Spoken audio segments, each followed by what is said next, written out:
I want to encourage somebody out there who's thinking about quitting and giving up. Somebody who has been praying for years for things to turn around.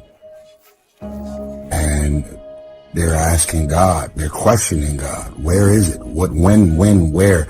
Send me a sign, send me a burning bush, send me something to confirm that my hopes and my dreams and things that I want to accomplish are going to actually happen.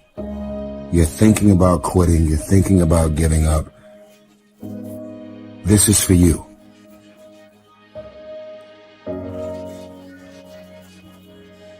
Don't give up.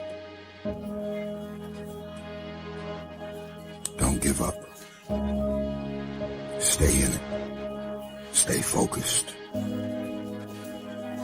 You know, life can throw you some curves. And it's not just the things that you see coming, but sometimes it's the things that you didn't see coming that hit you out of nowhere, that set you back in such a way that it seems like you can't get over. And we, are dealing with a lot of normal times where people feel like already their plate is full.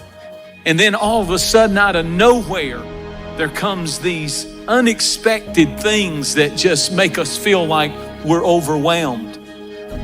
And you've reached your limit and your bandwidth is full. And you already said, I can't take another thing. And then out of nowhere, here comes something you didn't see coming and you're in it. This question, am I going to make it, is something that each and every individual is asking themselves all over this nation and in many places of the world.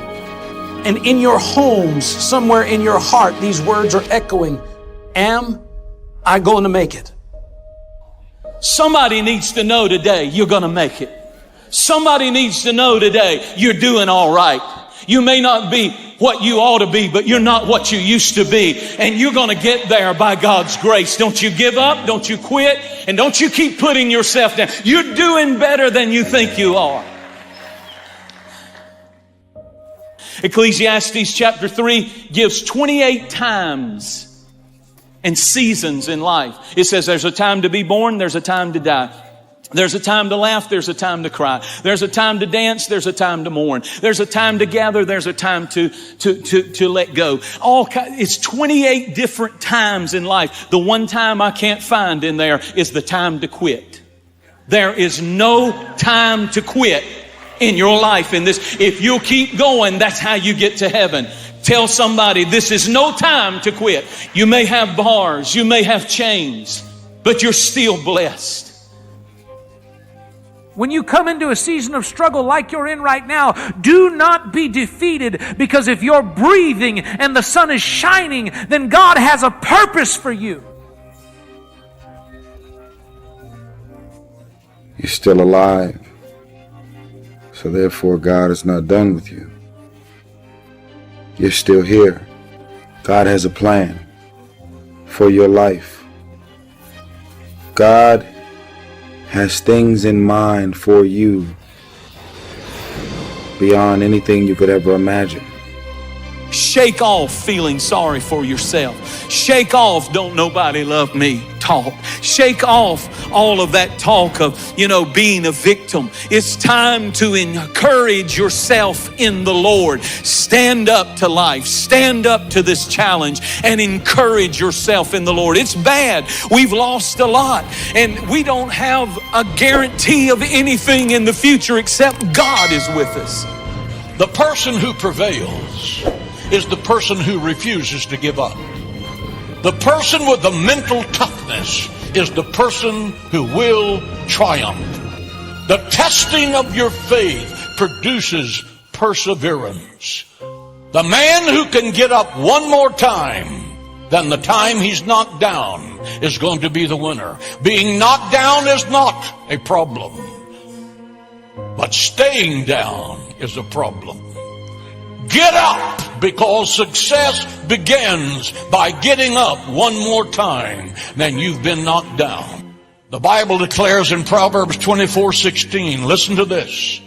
For though a righteous man falls 7 times, he rises again. For though a righteous man falls 7 times, he rises again.